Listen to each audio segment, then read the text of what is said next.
of New York City, and you know, and certainly draws potentially internationally to people who are you know, interested in dance, or certainly in kind of Chinese American culture.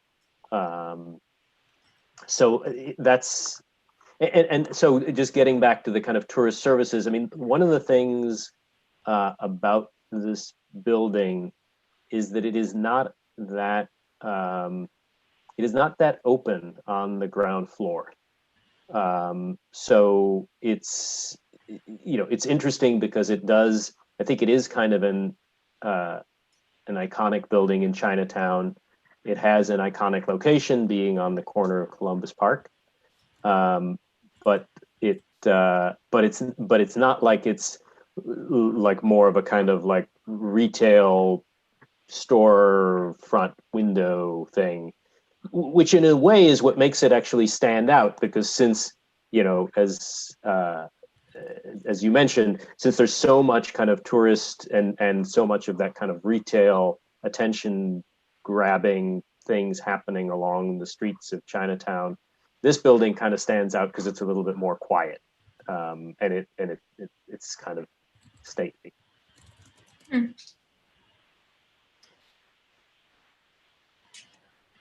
So it kind of there's like a paradox in like that it function as kind of like a beacon or an icon, but also and it's kind of seeming inaccessibility at the street level.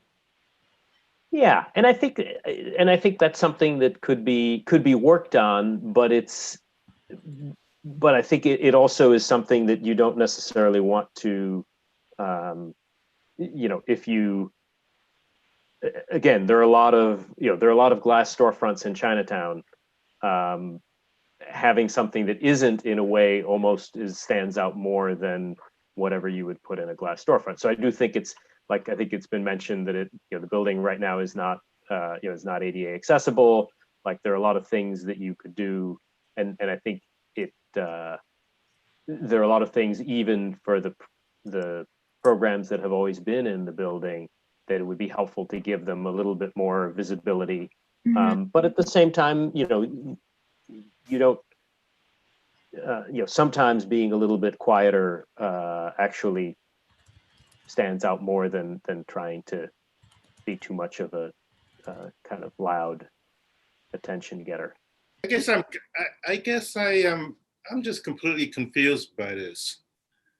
Do people want, what are people after? And I don't understand the need. If we're talking about a tourist information booth,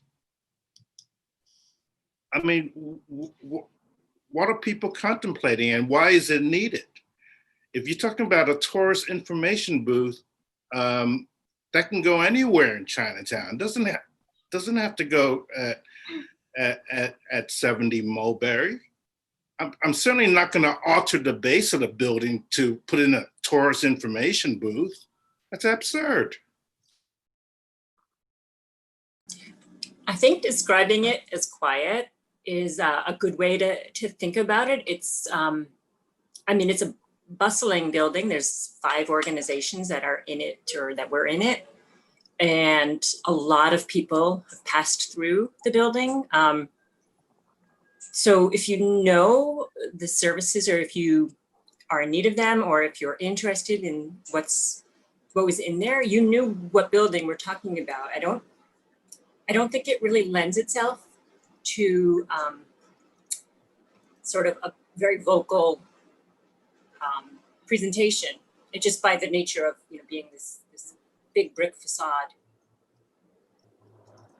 Mm-hmm. So having it almost, in the way you're describing it, it's almost like more a secret, like a well-kept secret. Yeah, and I'm sorry, Megan, I think we are not at all answering this question that you asked about asset mapping. I don't think we've given you anything for this question. No worries. I mean, unless anybody has anything else to add for this asset mapping prompt, we can move on to the next one, because I think we're already segueing there. Yeah. Makes sense. Okay.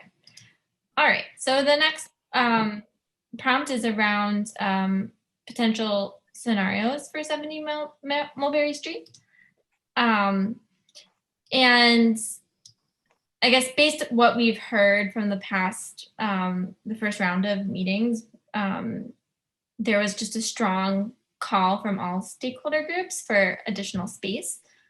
And so one thing we want to understand is how any additional space that may be created through the rebuilding process, how it could be used or how it might be used. So we put together a couple scenarios that came out of that first round of meetings. So the first being, it could be a community resource center. So an on-site resource directory serving Chinatown's community by addressing social service needs and offering New York City-based nonprofits a platform to provide their services, increasing the community's resilience and self-sufficiency. Another scenario is an arts and culture hub. So it could be a nerve center for Asian American art and culture and multi-purpose space for community happenings, performances, and exhibitions with to preserve and share Asian American art and culture. The third, I'm just going across the top here, is a learning and networking center. So a multi-use collaborative making center that offers workspace, skills-based training, and resources to pass on traditional crafts and skills, foster connections across the community, and increase employability. The fourth is home for low-income groups. So as a new home offering affordable housing to New Yorkers, 70 Mulberry will become home to new residents by making its newly gained space available to affordable housing. The fifth one is health and wellness center. So it could be a service-oriented community health and well-being center offering its services and programs to the local community. And the last is a local business hub. So it could offer retail space to local community-minded businesses, instilling business activity in the area that attracts local consumers as well as consumers from other areas of the city. So those are our 6 scenarios. So what we'd like for you to do is to choose as a group 2 out of the 6 scenarios that we think should fill any potential additional space that comes out of the rebuilding process. Can I interject? Sure. Because even though I've been involved with Chendan Center since the 70s, I seem to have missed a couple of meetings that I wasn't even aware of. How does this issue of the issue that we're talking about, making the building or increasing space to the building so that you can provide more services. How did that come about if we haven't? I guess I don't quite get it, because my goal has always been to preserve the building as much as possible, but more importantly is to rebuild it to what it was, so that the tenant groups could return home as soon as possible. At least 2 of the tenant groups really do not have an adequate home now, and that's basically most of the second floor tenants. And so I don't understand all of this intersection. Like, did someone decide that we're going to be increasing the space of the building?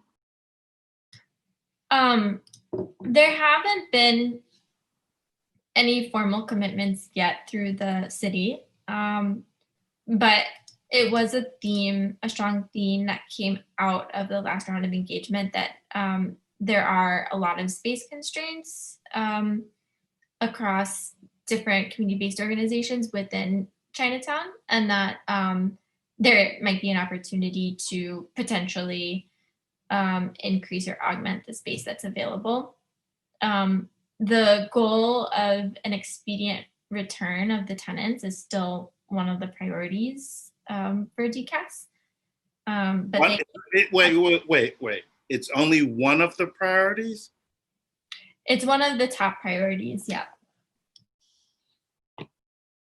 So maybe another way of just approaching this question would be if, and maybe there's another place in the discussion where we get to this, but if filling in the dashed box on top of the building means kind of delaying the return of tenants, maybe another way to another kind of thing that we could offer an opinion on, which it seems like I kind of felt like I was where I heard Thomas going, which would be to say that the priority, we could say as a group that our priority would be to get the tenants back in the building. And if you could expand a arts hub or a community resource center or something like that, and it didn't delay, then maybe Yes. we could talk about which one makes the most sense. And I'm just throwing this out there. It's a, everyone would have to offer their feelings on this, but that the fundamental goal should be the expedient return, and that and obviously it's not like, is it going to delay it a month? Is it going to delay it a year? I think we're more talking about like things that would delay it multiple months in a year, would be, maybe would be things we would not want to entertain. Just Right. That's the way I look at it. I mean,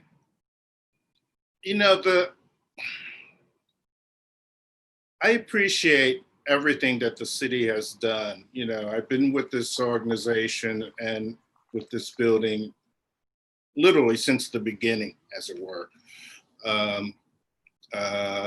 I'll give you some background. In the 1970s, Mayor Koch wanted to, he proposed basically getting market rents out of all of the New York City school buildings that were no longer being used as public schools. And so, it's 70 Mulberry. It was PS 70 in Long Island City. It's it's a PS 9 that's and so on. There are a bunch of old public school buildings, and it seemed as if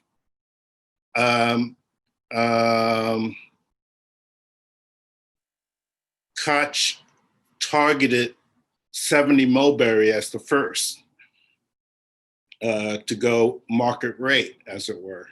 He either wanted, to be fair, he either wanted to go market rate or he wanted to get the tenants to agree to just take over the entire building for $1. But who knew the rest of the conditions? And it was this building that sort of fought back, and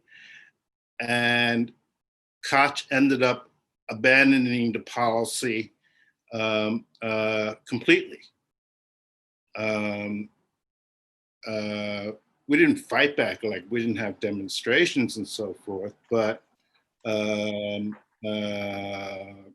basically we said no, and Koch abandoned that policy, and ever since then, there's been to me, this is one of the probably the 3 star buildings of that type that that was returned to community use or to arts group use. And you know, I think of and I'm getting the old PSs confused. I think of this building, and I think of is it PS 70 in Long Island City that became a part of MoMA? Maybe, yeah, but what's now PS1, yeah. Yeah, PS1, I mean, Yeah. right. Well, I mean, I don't think it was PS1, I think they just called it PS1, so it may have been PS7. Right. And then is it PS9 on 9th Street? You know, there was the home of you know, all of those performance artists, you know, Spalding Gray and Eric Bogosian, and it's still going. To me, we're one of the 3 buildings that I know of in New York City of the old public school buildings that, you know, we're a raging success for what we did. You know, we're still around 40 years later, 50 years later, and really satisfying the mission. But ever since then, ever since we were under threat, you know, I must say the city has been fantastic. DCAS has been just fantastic.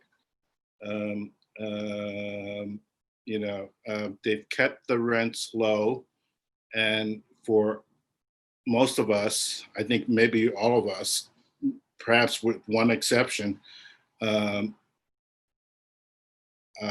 low rents. It's probably, besides the good work we do, it has to be the second reason why we're still around 50 years later. And even just before the building burned down, I think finally DCAS, and to show you how much, you know, and I appreciate everything that the city has done since we were almost kicked out in the 70s or the early 80s, no, or in the 80s. You know, DCAS has kept the rents low. They've built out some spaces for the tenants. And even in the year before the building burned down, they finally got approval, I believe, to build an elevator into the building, which would make it, you know, ADA accessible. And then the fire happened. So no, I appreciate all this, and but I do think that I don't know. I want to emphasize that, you know, with the city's help, 70 Mulberry became a thriving place in the community, and so it's really my top priority is to get the tenants back in as soon as possible. And if we're going to do more than that, you know, we would have to weigh the consequences of, you know, time, how you can go about doing that. So like, could we have everything together? So, you know, you get the tenants in as soon as possible. So you start with the basement floor, the first floor, and the second floor. Is there possible architectural engineering thing where you just build on top of that floor by floor? I'm an architect, and I would say not really. So you building over an occupied building is very complicated. Okay. So I think you do kind of have to decide, which doesn't mean that it needs to slow things down that much. I think the other thing that I would just kind of put out there for consideration is that depending on what you know, the dashed box that you have shown here at the top of the diagram, depending on what you put there, it has implications about the space below. So if we say that you would put an arts and culture hub up in that dash box, then it's pretty easy to imagine that whatever elevators and stairs are taking you to Chen Dance and Manpower and and the Museum of Chinese in the Americas and all those groups, that could be the same set of stairs that come up and connect that upper space. Right.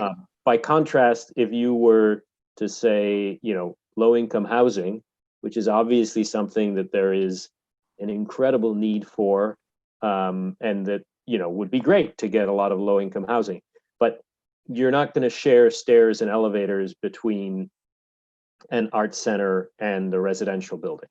You actually can't by code.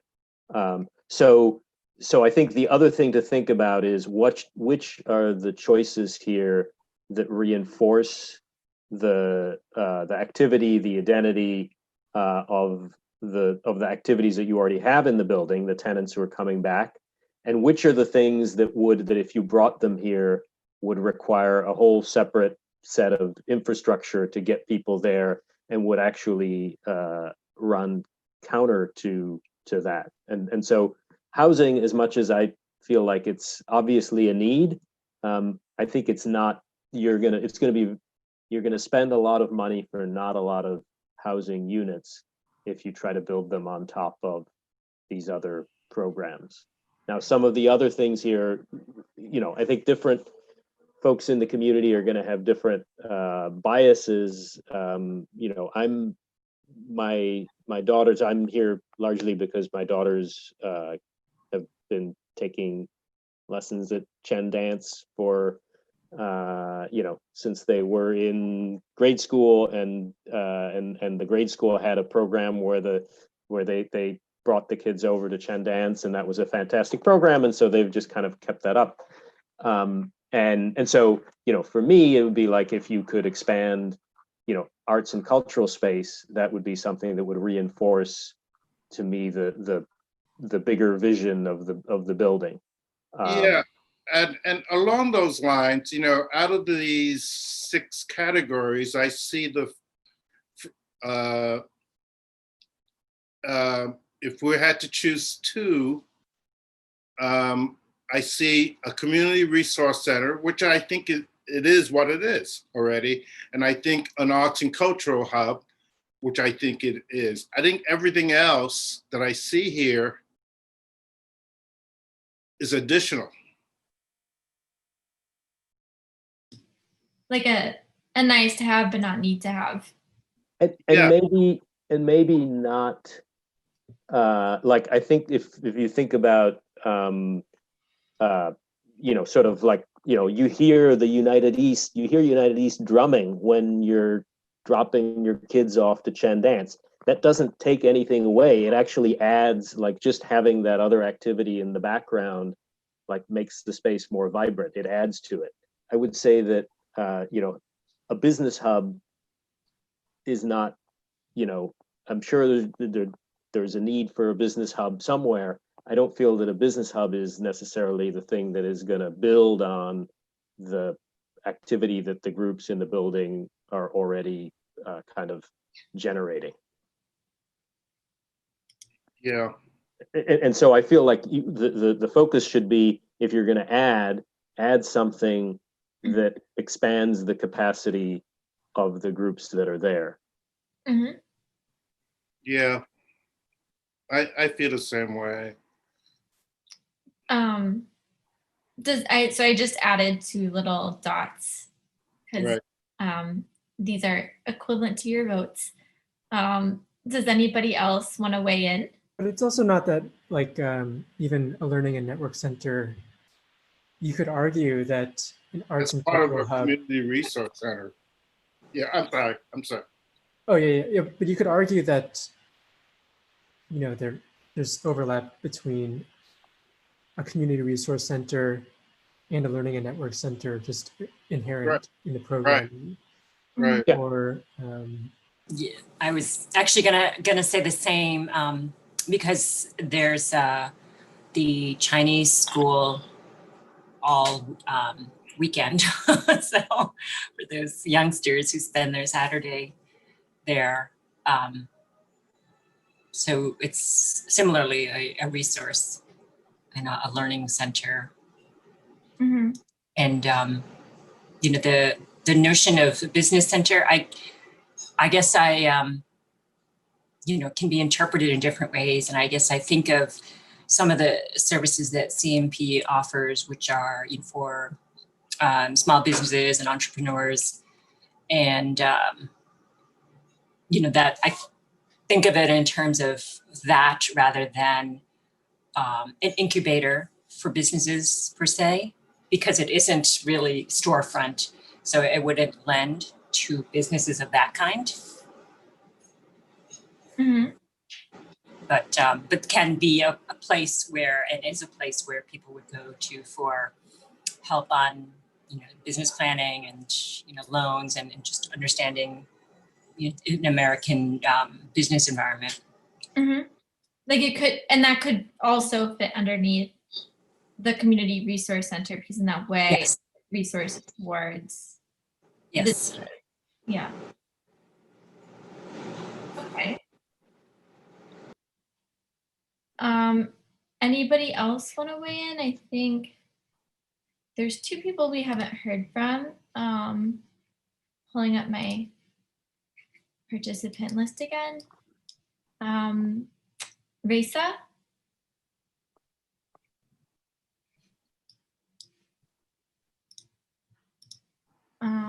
I think you're on mute. Risa and Juke. And sorry, apologies if I'm pronouncing anybody's name incorrectly here.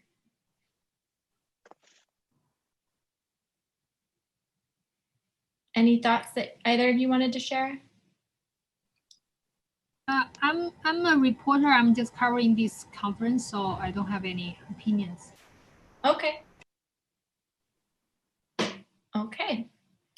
All right. Well, it seems that we are having some alignment on this reinforcing kind of the existing identity and also infrastructure that is already in the building. So I'm going to just move. I can figure out how to use Google Slides. These an arts and culture hub and community resource center up to our into our building here. I'm sorry to interject. What is the meaning of community resource center? Yeah, we should look at because I think the description was not like, I feel like the learning On-site by addressing social service needs, offering a platform to provide this. Yeah. Like I felt like the learning and networking center seemed more seemed to reinforce, you know, some of the other programs that are in the building more to me than the community resource center. Again, you know, I think that to some extent, I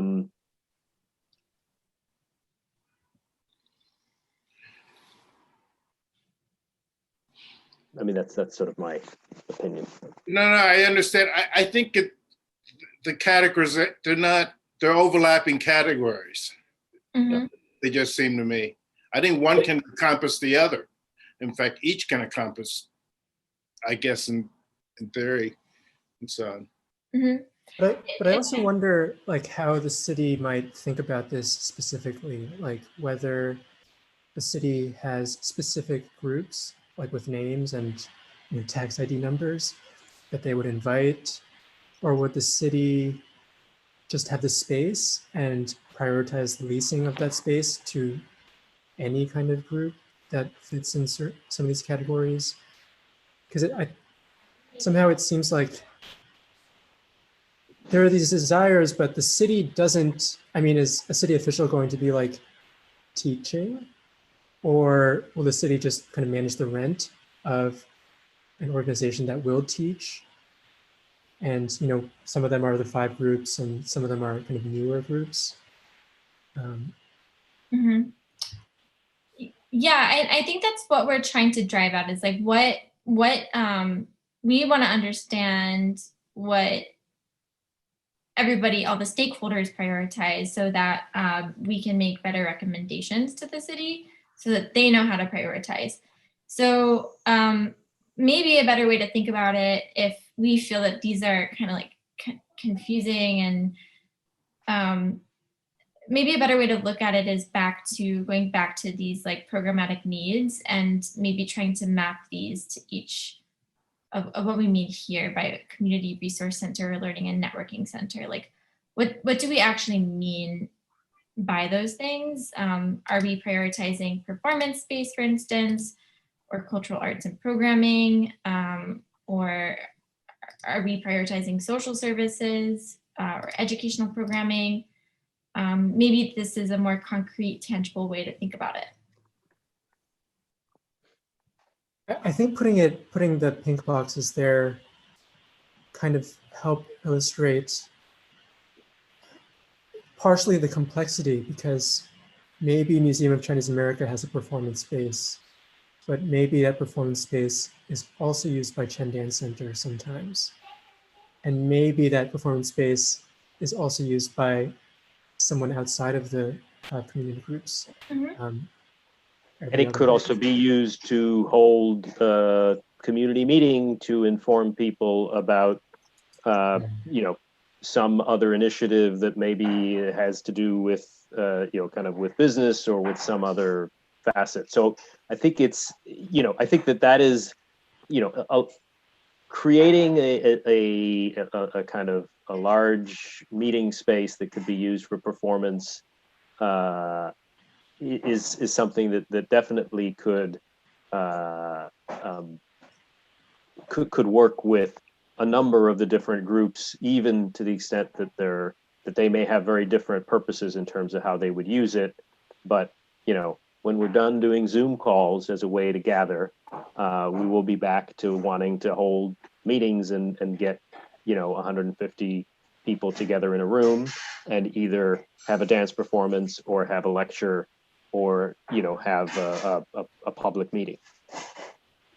Or I wonder if even like another way to think about this is to kind of go to the opposite extreme of and just be super specific, like a 200-person theater and 10 classrooms, 10 multi-use classrooms or something, because that could theoretically apply to community resource center, a learning network center, a 2,000 square foot room and 3 of them that could be for 3 of the 5 groups. Mm-hmm. Just a suggestion. So maybe it sounds like the suggestion is having like some kind of open multi-purpose space that is available to the public in some sense. I guess it's the very nature of space. Yeah, go ahead, sorry. And would be shared by the tenants. Like like it's the space that they all feel like, the senior center says they feel like they could program that space, and Chen Dance says they think they could program it, and Museum of Chinese in the Americas, so that they could all, and then you could have outside groups come in and use it too. That would be a worthwhile addition. I think we should also just somewhere on here, to the extent that it is a shared belief, we should say that all of this, like, we don't really want to stack those boxes up there if it's going to mean that this kind of spins around in bureaucratic ether for an extra year. Mm-hmm. If that's how we feel, I would support that position. But yeah, I know that we've heard from oh my gosh, I'm so sorry, Thomas. I was about to call you Tim. Sorry about that. Oh no, it's okay. Thomas on this, but do we have a perspective on that also from Philip and Allison?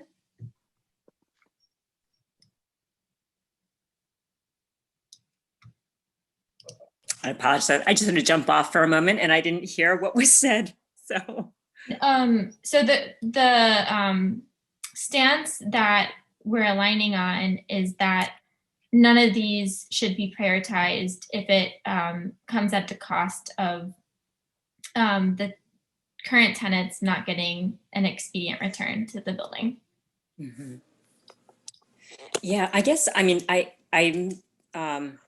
have sort of another concern related to that in that, given the situation, rose out of this fire, I mean, I'm wondering, is the city helping to find space for those who are displaced? Because anything that happens, I mean, they've already been displaced for 10 months and counting. And so even if it's sort of a more modest kind of rebuild versus something that's a much more ambitious project, I mean, we're talking that, they will not be in the space for a very long time. And I don't know if anyone is aware of what efforts might be in place to help the 5 organizations find other space. I mean, of course, it's very different because we're in a pandemic.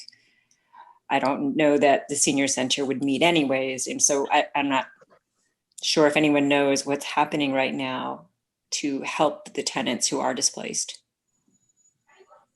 I know for Chendance, the city DCAS showed Chendance some spaces, but the problem is that Chendance is very much tied into the immediate Chinatown. That's where all of this, that's where the students, that's where the students live. That's where the overwhelming majority of the students come from the geographical area of Chinatown, or within walking distance after school or whatever, and so on. And so that's been a problem. We haven't been offered space in Chinatown, and I'm not sure the city has the space in Chinatown. I don't know about United East. I don't know about any of the other organizations. I think United East is also very much tied to the geographical Chinatown, and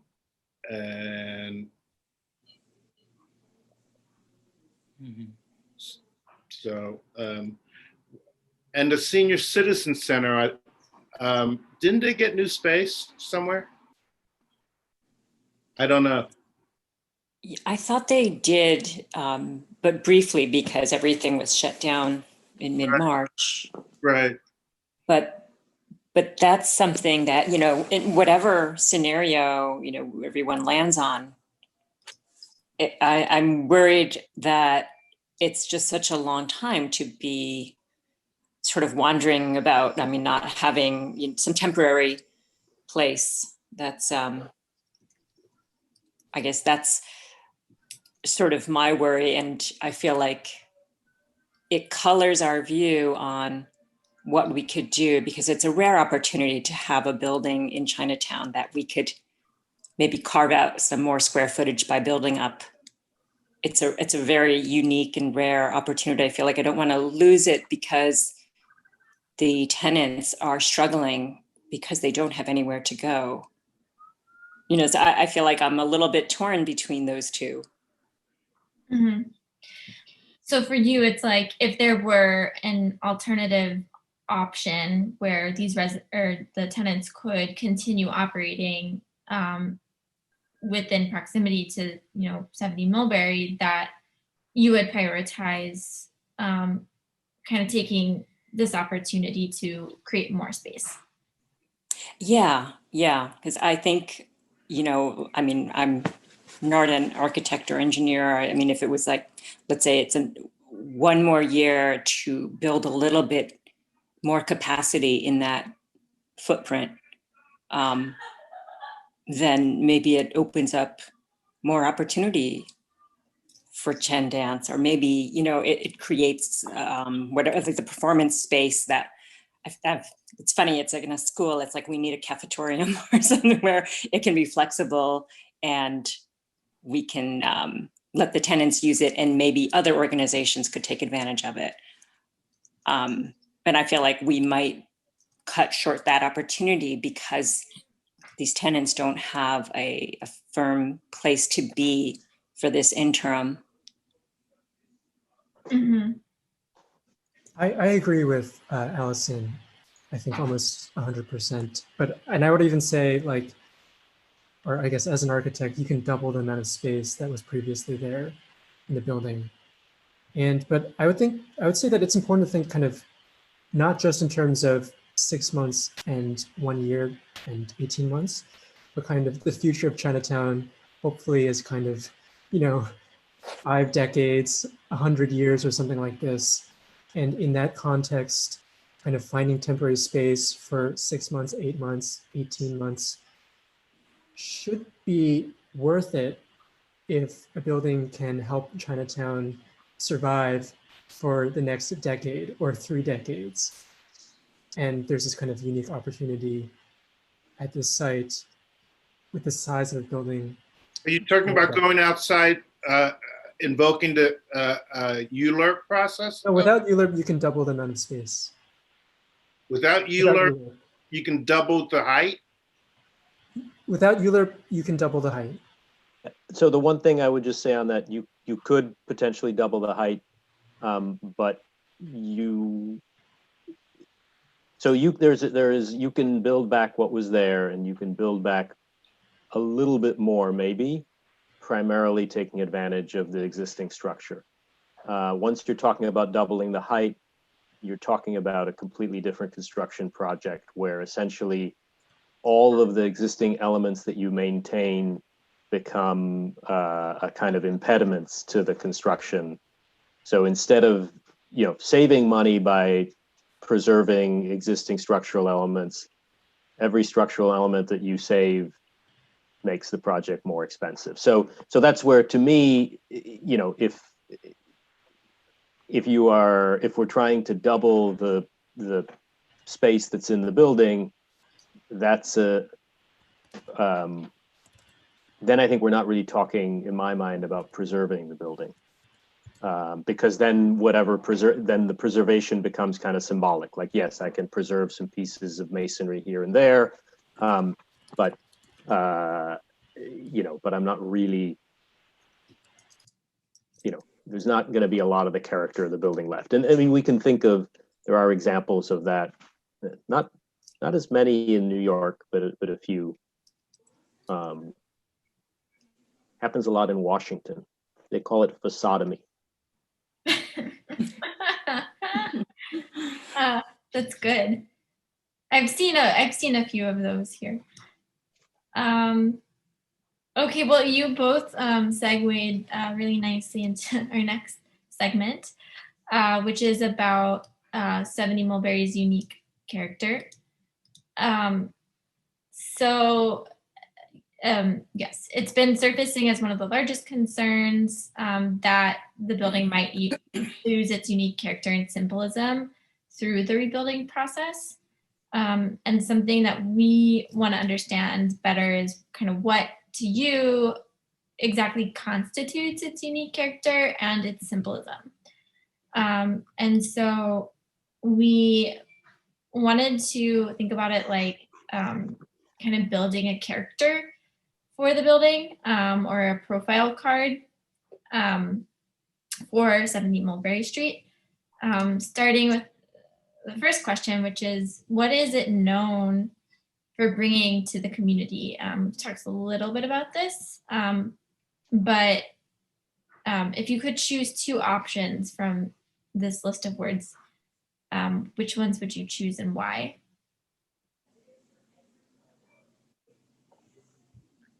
And we're talking about the building, not necessarily the organizations or programs within it. Right. Um,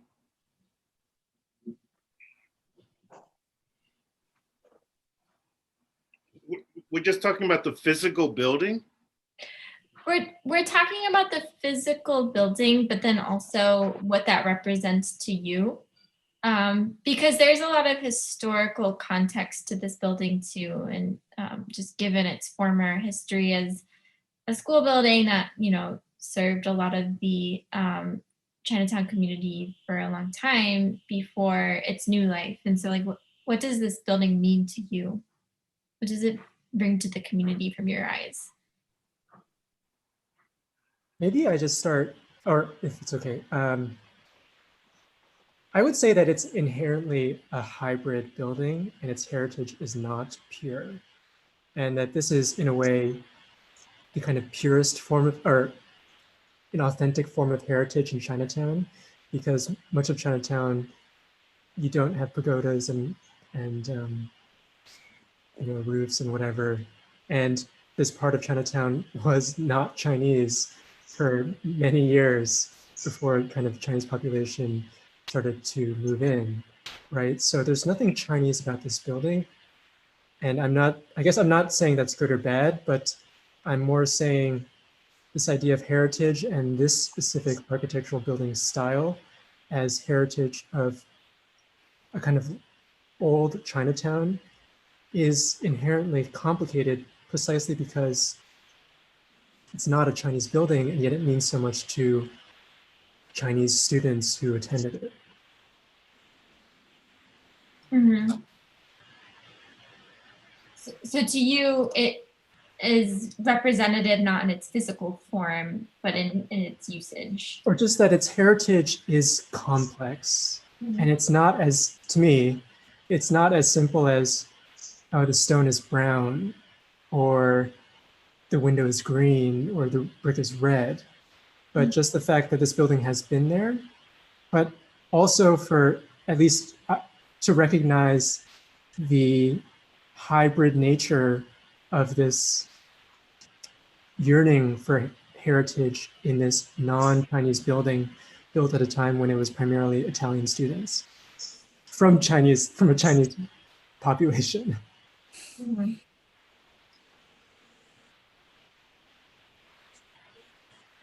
I'm going to say for me, well-being, and maybe I would say too, well-being and community. And I guess, and for me, it's actually not as much in the exterior of the building. My feeling of that is really coming into the stair. And it's a really just a wonderful feeling stair. And you know, if it's a hot summer day, you come into the stair and it's kind of cool stone. It has the building kind of produces an experience that that you connect to going there, and so it kind of threads a lot of things together. And it just you know, you go up through the stair and then you kind of, you know, see different people who are coming and going from different programs that you may or may not be kind of associated or familiar with. But that's the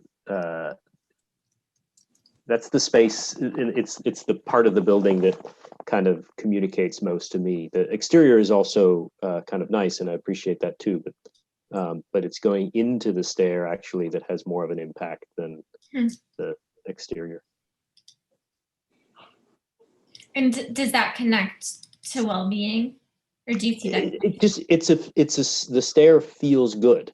Like it just, you go in there and it just, you know, it kind of embraces you. Mm-hmm. And it kind of takes you out of whatever else you might be, if you were kind of thinking about something else for work or something like that. You kind of go into that and you're now like connected to, you know, in my case, it relates to Chen dance, but you know, I think for different people, it would relate to whatever you were doing there. It kind of takes you out of your day-to-day existence and puts you in that place. Mm-hmm. It's like a stairwell was pretty unique. I mean, it was different. Yeah. Not we build today, and the height, the dimensions. Yep. I lived in the city for the first 8 years of my life, and then when we moved to the suburbs, we also had an old school that I went to, and the stairs remind me. One of the we had similar stairs. You know, it's a style that you just don't see anymore. Because if you have multi-story buildings, you usually have an elevator, or the stairs are hidden away somewhere. And one of the things I remember we used to do, and you can't do it in this building but you could have in the old days. You'd be at the top floor, and the kids would fool around and they spit and then wait to hear it go splat on the bottom floor. You can't do it in this building anymore because they put up fencing and so on. But anyways, yeah, the stairs are unique. I don't know what I think the two things that I think of most is community and learning for this building. One, it started out as a public school, and it was the first public school, as far as we know. They had dedicated space for the community at large, besides the students. And it's in many ways, it's continued after it stopped being a school, with the groups in there. It's continued to be that, it's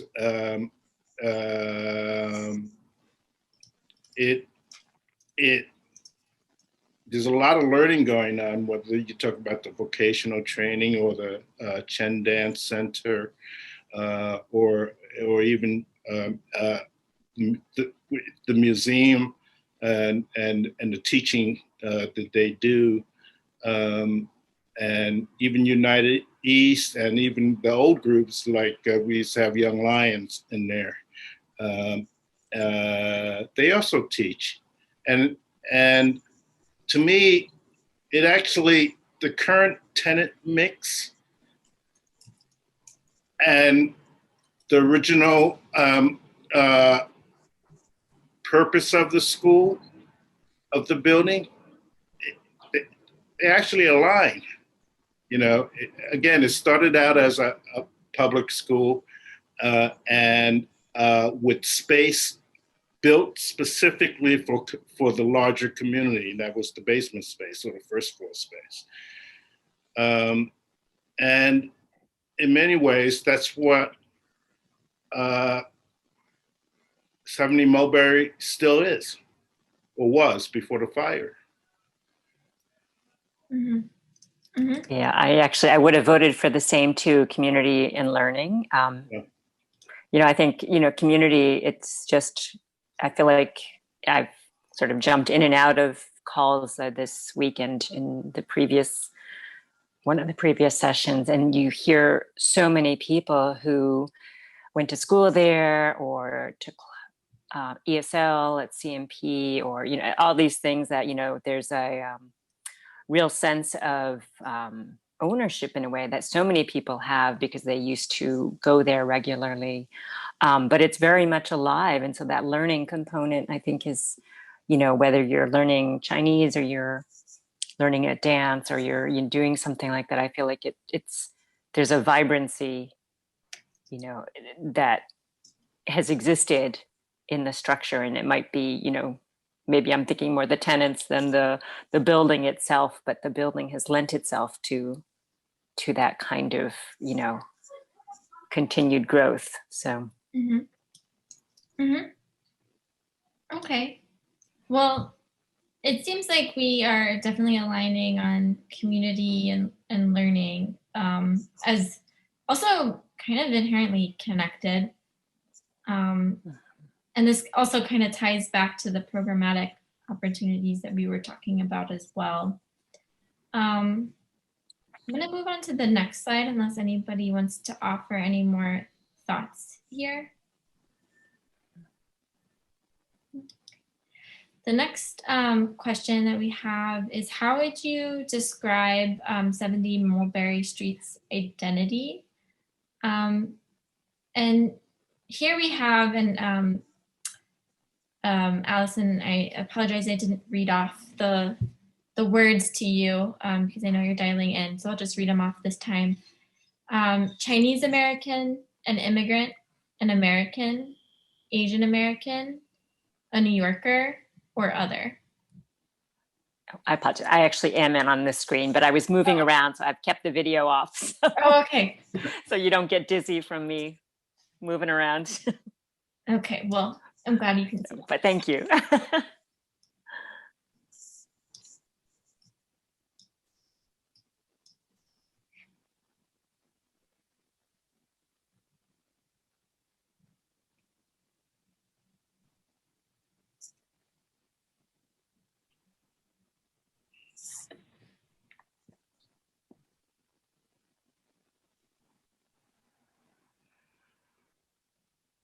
Any thoughts here?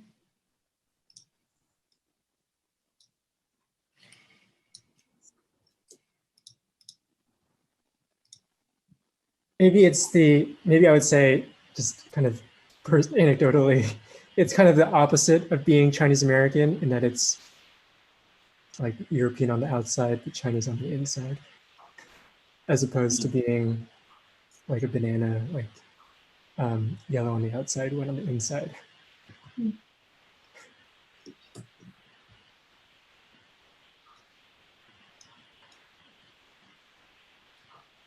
I guess I would think of it as a New Yorker. Like there's a certain toughness of its exterior. Again, you gotta be a little hardy to go up the stairs if you're up on the top floor or what was the top floor. But there's such good energy too about it. Are we talking about just the physical building? Yes. Oh, okay. Mm-hmm.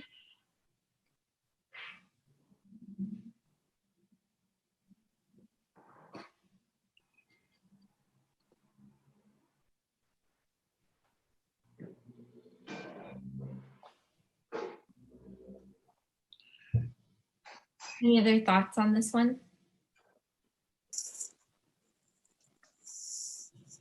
I like both the suggestions that are up there. Mm-hmm. Thomas, did you want to weigh I in? don't know. I guess I think of it as, see, I don't quite get the. Are we're just talking about the aesthetic of the building? I think it's similar in the way that we were thinking about the last slide, where it's kind of like, what does the building symbolize to you? Oh, I think, okay, all right. What it symbolizes to me is, I think, an immigrant and a New Yorker. Mm-hmm. An immigrant because it's a broader category of, not just Chinese American or Asian American, because to me it symbolizes because it started at a time and for a good chunk of its history, I think it was a more multinational community. Mm-hmm. And certainly in the beginning and so on. Mm-hmm.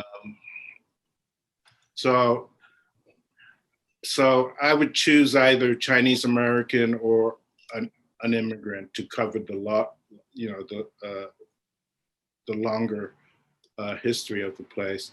And then it's a New Yorker to me because I see buildings like it all the time in the city. And it's that generation of New York City public school buildings,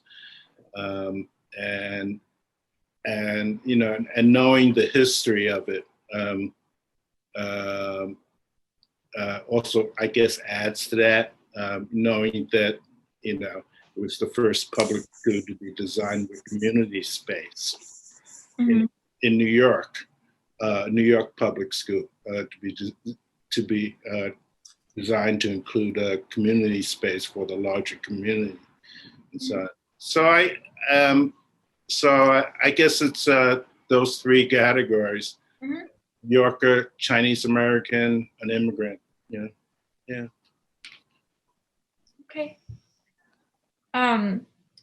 That brings us to our last question, which is why, from your perspective, does it have a unique character? So 70 Mulberry Street has a unique character because of its overall visual aspects and physical features, like the shape and the size of the building, the services that are offered by the tenants, the surface quality of the facade, like the stone masonry work, or the longstanding historical connection with the community, or something else.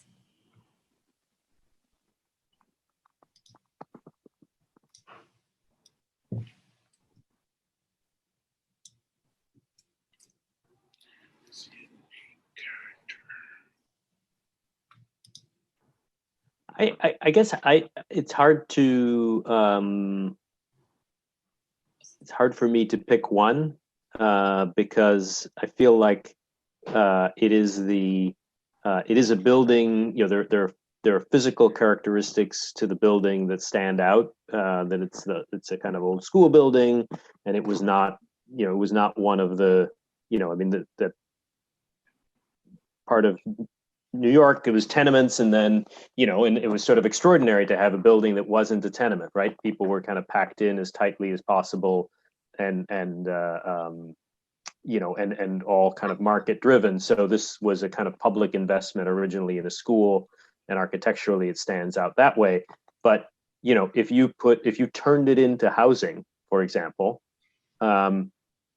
we probably wouldn't be having this meeting and this discussion, because it wouldn't have organizations inside it that engage a broad public, and therefore, even though it would have an architectural character, like, for example, if we think about like the police station that's kind of up Center Street, right? That is a kind of, it's a building that stands out from its context, but it also, at this point, it's private residences. So it that kind of makes it, yes, it's architecturally, it's distinct, but it doesn't really feel that distinct because there's no distinction really about what's happening inside it. Where I think here it was the two things coming together, and I think it's interesting to kind of think about it in the history that Thomas was describing, that it was this sort of this public investment in the community that then kind of continued to serve its kind of educational community purpose by other means through the community organization. So I feel that it's actually in the kind of harnessing of the physical aspects of it with what the tenants inside offers that makes it a kind of landmark. It makes it a reference point. Mm-hmm. Yeah. So kind of sitting squarely in the middle. Yeah, I agree. Your one option.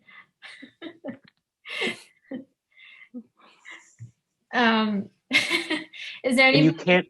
Uh-huh.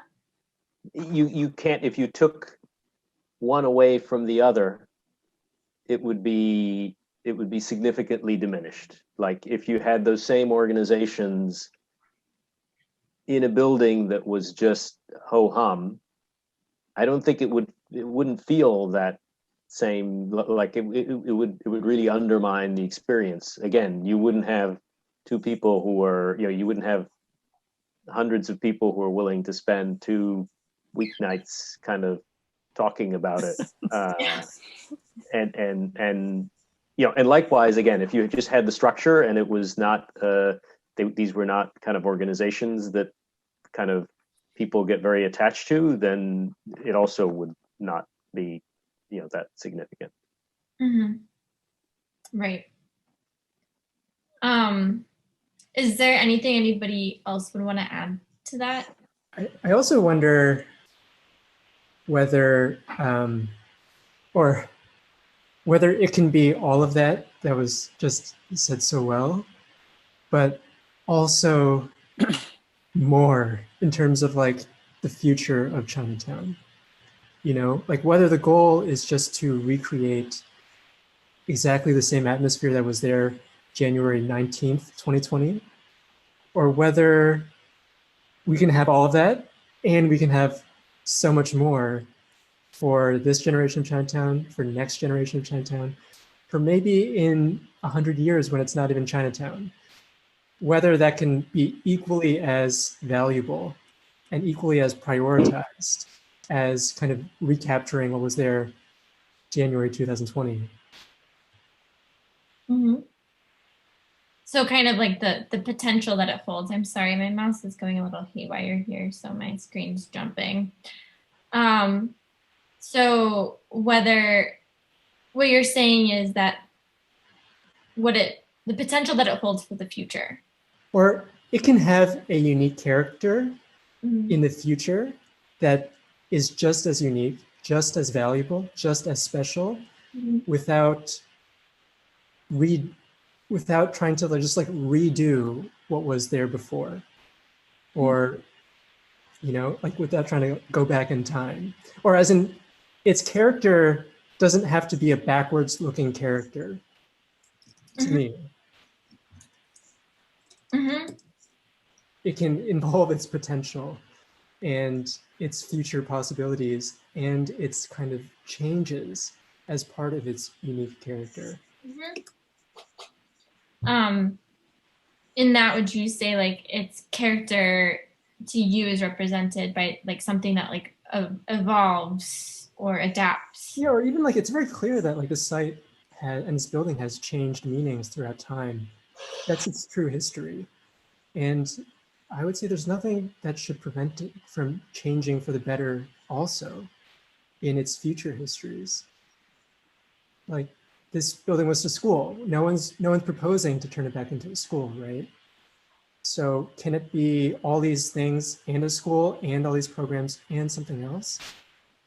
And I guess something else being what 3x3 had kind of listed out in the previous slides, right? Like that should be, yeah, I would just say that its uniqueness can transform and should transform to meet the moment and also the future. Mm-hmm.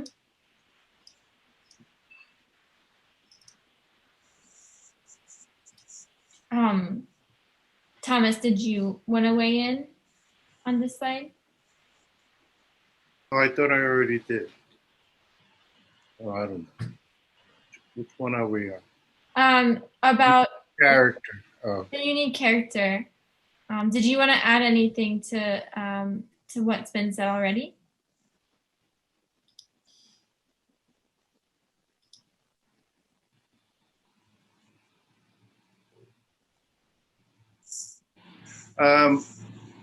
I guess if I had to choose one, the one that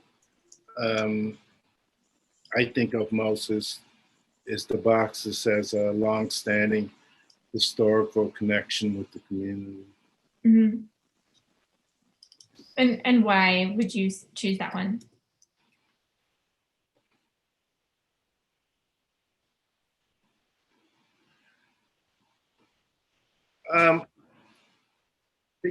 Because it's factual. I mean, I think it.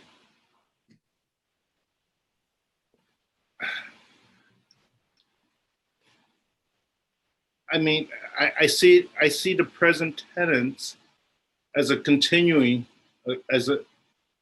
and you know, present tenants have been there for 40 years or so.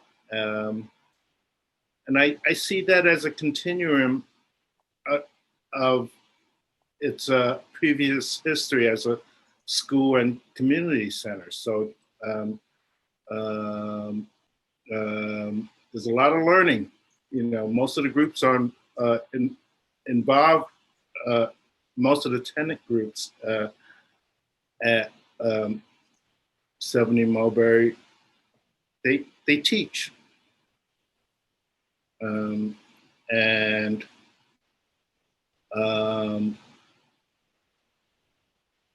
then we have the Chinatown, the Senior Citizen Center that's there.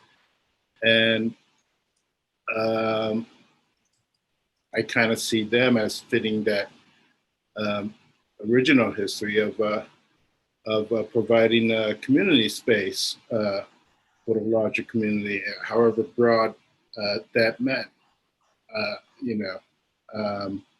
And so I just see the last 40 years as a continuum of the previous. How old is this building?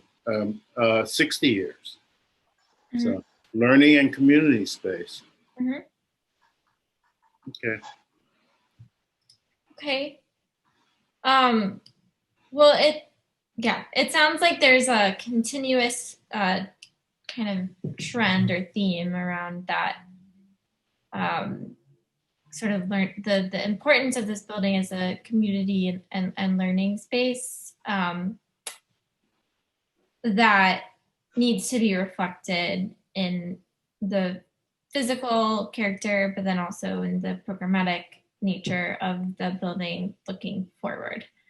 We've also heard that expediency of return for the tenants is a priority, and that, but that Chinatown shouldn't miss an opportunity to also kind of expand what this building could be.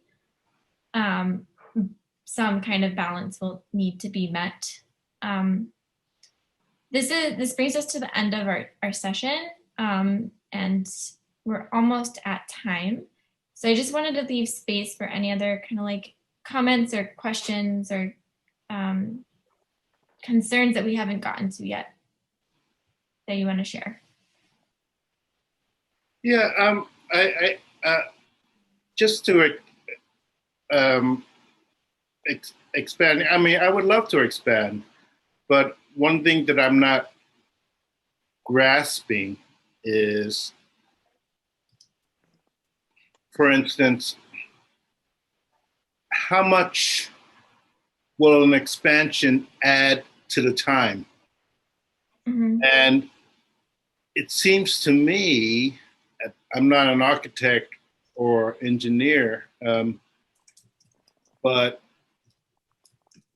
you know, we have to build 3 floors back up to get the tenants back in. And my thinking is that building 1 additional floor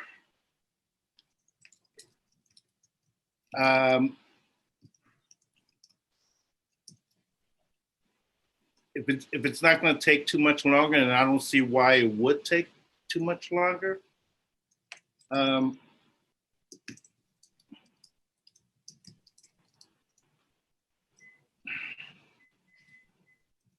don't know.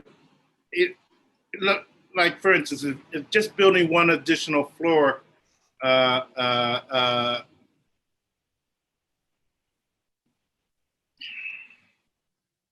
if building 1 additional floor just meant that added another 6 months,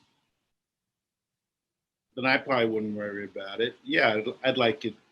I'd like the additional floor to be built if it's only going to take 6 months more. But really, I think that anything more than that, I don't see why we would even consider building more than 1 additional floor. That's quite a bit of floor space.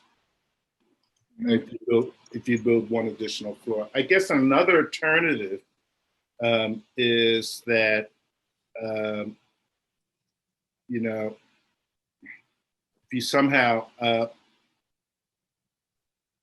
just you know, because the ceilings are tall, and so I guess it's conceivable that you could build 4 floors on top of the 2nd floor, but with a shorter ceiling height. I don't know. It's hard. It's hard for me to, you know,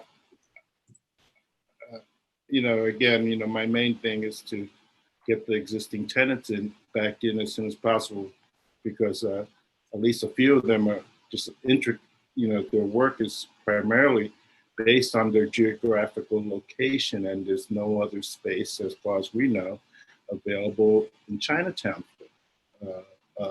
for us. And so, but if it's only going to take another 6 months to build an additional 4, I think I'd go for that. Mm-hmm. So 6 months is kind of the cutoff to you, like any more than that? Well, I don't know. I'd have to think about it. But 6 months, a year. The thing is though, there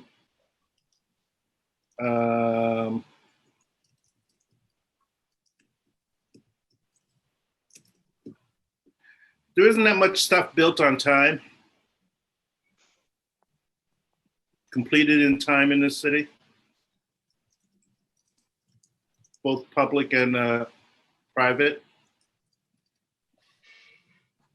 And so I guess, if we, to the extent we can plan ahead, if we would only take an additional 6 months, and then maybe 6 months to build more space, and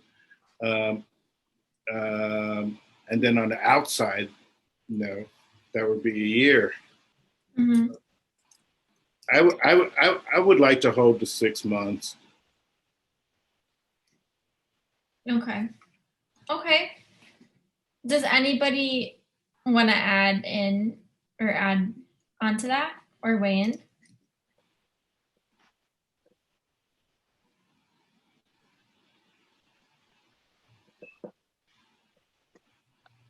I guess I would say I would repeat the kind of, I think it's good to think on both the short-term timeline, but also the will Chinatown be here in 30 years timeline, and what will Chinatown need in 50 years timeline. And in that context, 6 months, 12 months, 24 months, I think is relatively small.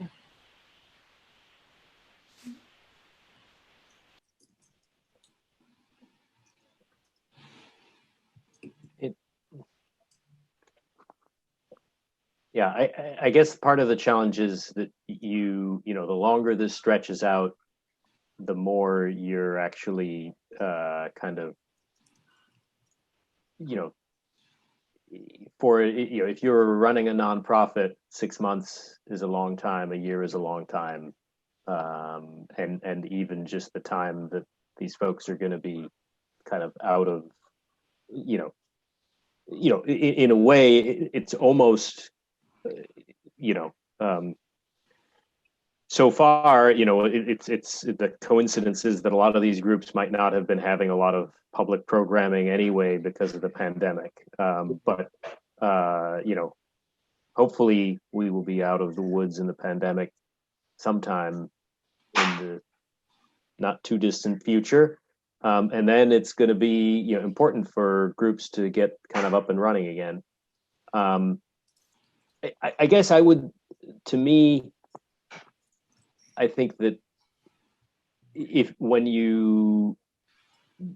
you build back and you build back kind of on the existing structure, on the existing foundations, then you're kind of, it's a kind of sincere preservation of what's there. And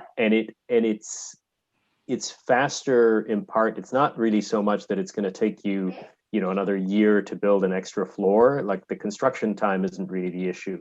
The issue is that as you make the project bigger, if you say that you're going to build back on the existing structure, then you've got a whole set of decisions that have already been made because the foundations are in a particular place and the columns are in a particular place, and you're building back on top of that. So you could actually get like a structural engineering office working on that tomorrow. But if you're saying, okay, it's a blank slate, I'm going to keep some of the shell because I like the feel of the old brick, then you're really, it is a blank slate. And so, you know, architects like Phil or myself or, you know, anyone else, you know, are like, okay, let's have a kind of whole concept design section, and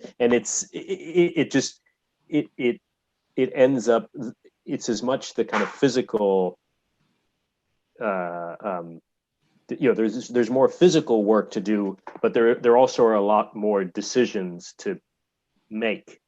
And what I would say is that so just in kind of a little more disclosure about myself, I worked on a create process that was working to create a home for cultural organizations in Chinatown. And I can tell you that there are so many decisions, there are so many options. And to some extent, the more options you open up, the more you create a process that can spiral around for an indefinite period of time. So the existing building is an asset physically, and we all love it. It's also there, and to the extent that it kind of focuses us on a more limited set of options for a path forward, also in a way makes it easier to actually take steps along that path, because it's not a blank slate, you know, at which point, like housing, you know, which I think doesn't necessarily make a whole lot of sense, but, you know, if the sky's the limit, then why not do the housing? Why not do the ULURP? If you're doubling it, why not triple it? You know, it kind of snowballs.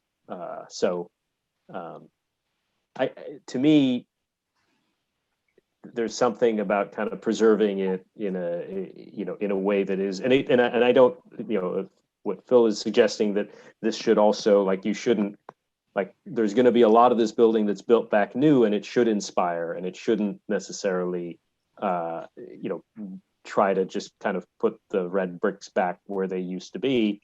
You know, there's no reason that it can't inspire and be kind of transformative. But I also think that if you still anchor that to kind of working with the existing structure, there's a kind of economy, but there's also a kind of, it puts you a couple steps forward in the design process.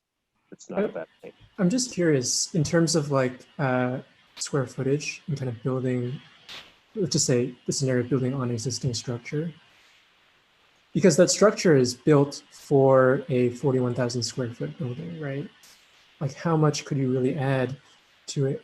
Kind of, what I imagine is an old structure was originally actually built for 4 floors, right? And now is 5 floors.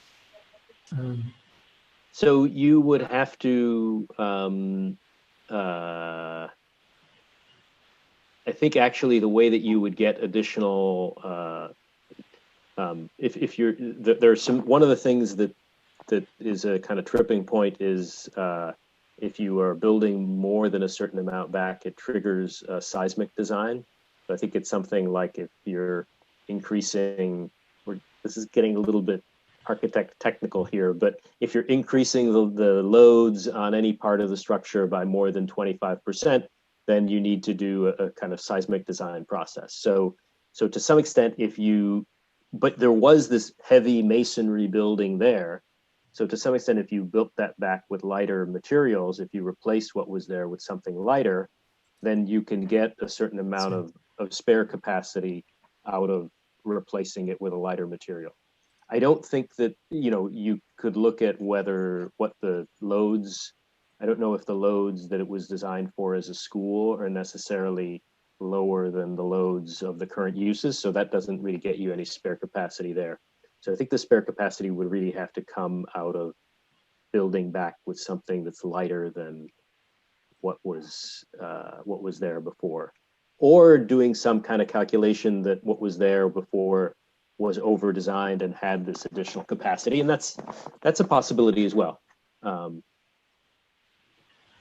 guess is that kind of up to the engineering report that might happen from the city? I think that it would probably be going. I feel like the engineering report from the city is going to say more things like. I mean that's actually, so that's maybe a good question to kind of send back, is that that an important question for the engineering report to assess would be what can be built back on the existing structure, and at what point are you exceeding its capacity? Because you could do an engineering report that's just going to say, yes, what's there is in good condition, and and you could build back on top of it. And it's structurally stable, right? The engineering report could just say that, but an additional thing that we could look for the engineering report to say would be, okay, what's the most that I could build back on this structure and keep the existing foundations? Because the foundations are really the thing that if you add any additional foundation capacity, then you're in the seismic design,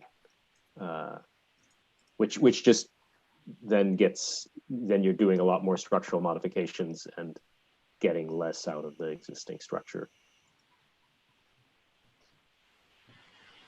So if I could ask the architects on the call. So I'm familiar with the Hearst building, which does have a exterior that was preserved. It was 6 stories. Then the innards were gutted, and a glass and steel tower sprouts from it now that goes up 44 flights. It's actually more than that because each floor is taller than average. And I think what they did, I mean, the footprint is much bigger. It runs from 56th to 57th Street. But I believe they put the spine of the building, instead of being in the center of the building, it's along the west side of the building, which butts up against other buildings. But sort of is that what you're talking about? Like you would be looking for a very different engineering of the building, is that? Yeah, I guess I'm suggesting that if you're going the Hearst Tower route, then you're really just preserving the shell of the building for, it becomes a little bit more kind of symbolic. I mean, I don't mind the Hearst Tower. I think it's nicely executed. But the other thing about that is that it tends to be really expensive because you have to shore up that. If you look across the river to the Domino site, you can see an old facade that has been shored up through the whole time that they've been working on that site, and you can kind of see what it takes to shore up an old facade like that. And then the additional challenge is, now I've shored it up. Now I need to build a new building around all of that shoring for that old facade. It becomes very, very expensive. And, I do feel like there's something about the kind of pragmatism of this building that was a school and it was no longer needed as a school. So it became a home for arts organizations. And there's something about economics that when things get really, really expensive, they also change in ways that I think probably are not in the spirit of the way the building is used now.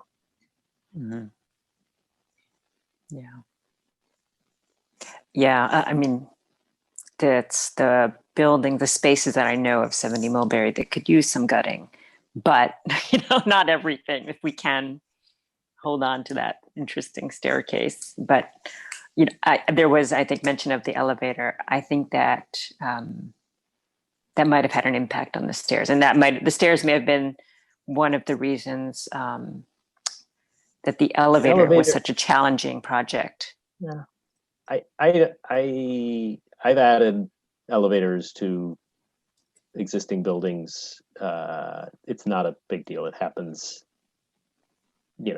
I would say half the time when you work on an existing building in New York City, you end up adding an elevator shaft.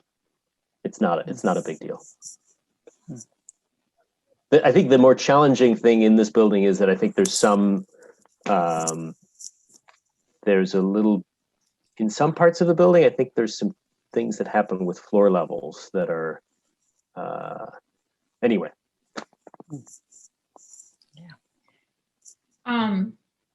Do we have any more questions for the architects?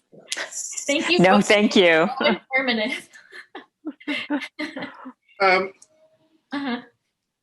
Yeah, it's just a general question. As far as you know, from what you know of the building, if the goal was to just rebuild it as fast as possible to get the tenants in as fast as possible, how soon can that be done? I'm not going to venture to attempt to answer that question. I think that there's a lot up in the air depending on sort of the political process. But I do know that there is an effort, an interest to try to expedite this as much as possible, which is why our engagement process was so rushed. Right. I don't know if one of the architects wants to weigh in on the actual. How about 18 months? Okay. And that would be you're working with the existing structure, and in 18 months you're occupying the building. I don't know, Phil, if you think that is aggressive or cautious. Oh, no, I defer to your experience. And then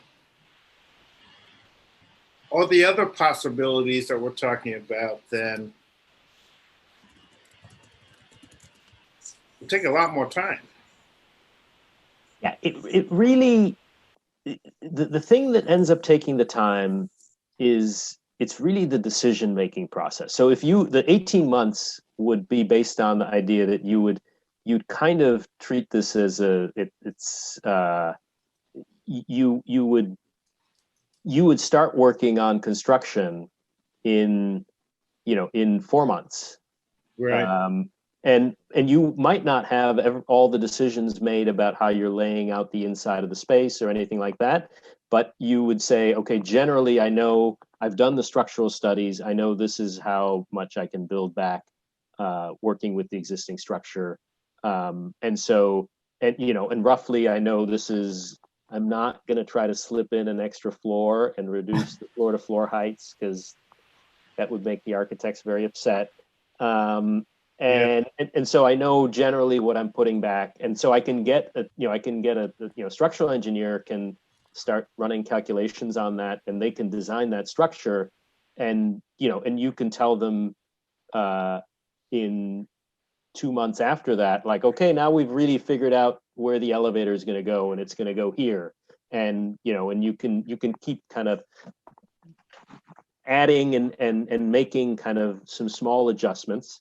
But you're building back the kind of shell of the building, and you have an initial idea about what how you're enclosing it, but you can kind of keep refining that. So that would be 18 months would be that you're kind of running those tasks in parallel.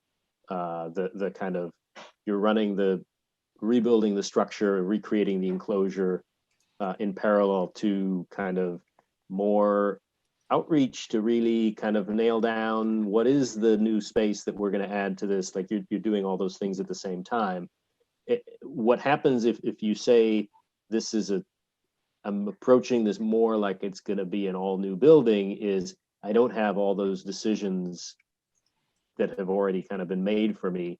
And so then I don't really want a structural engineer to start thinking about structure till I've decided, is the performance space going to have, is there going to be fly space? Is there going to be, it just opens up a whole set of decisions that you want to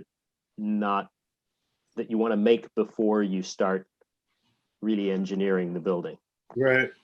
I'm curious, Thomas, whether because my general sense, both from the 3x3 presentation work and also from attending the meetings, is that even the city, or there isn't a real pressure to really just kind of execute the most basic project to rebuild it at 5 stories. Because I mean, maybe Guido can comment, but I don't know if I don't know if that would cost $80 million, right? And I don't know if then the city would engage 3x3. You know, if it, and I don't know if people would be kind of, I don't know if that's what everyone is kind of making signs for, is just to kind of get the city to rebuild it as fast as possible at 5 stories exactly the way it was before. Because $80 million, Do we know what the area is of the building? What the existing area was? existing square footage, Yeah. it's like 41,000.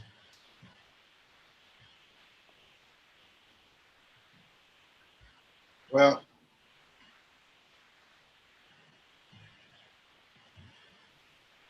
I think the tenants would like to be put in as soon as possible. I think all of the tenants would like that.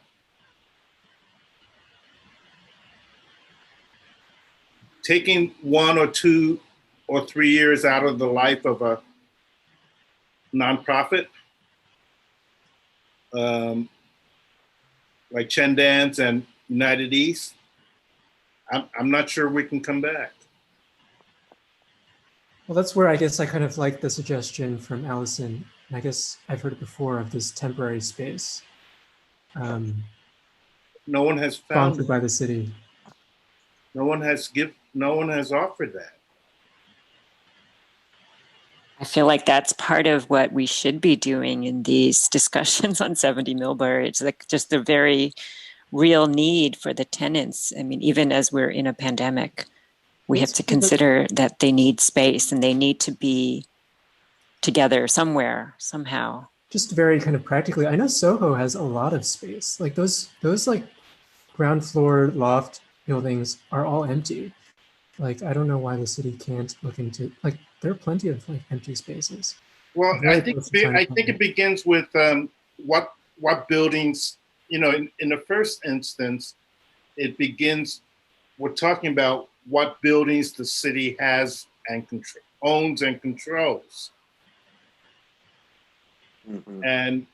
And so we're not talking about what's available in the commercial market. I see. I don't think the city's going to,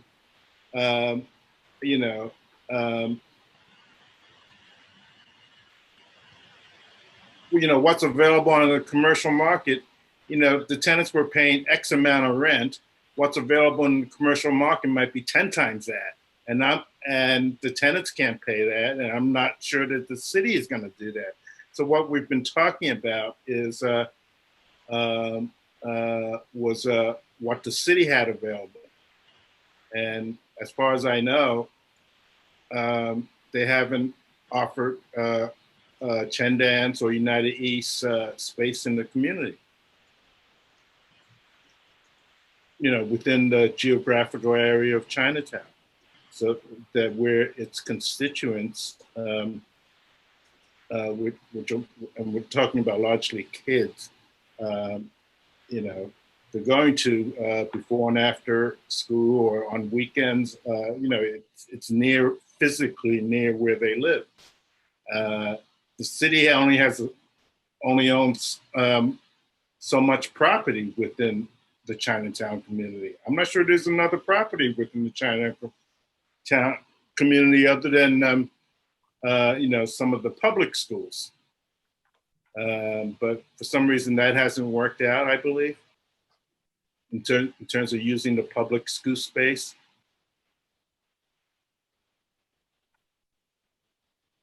Mm-hmm. I mean, we've, just to weigh in here, we've definitely heard that, again, like, and we knew this coming in. It was, again, the top most priority is the expedient return of tenants to the building. And that continues to be something that I know DCAS and the city is committed to.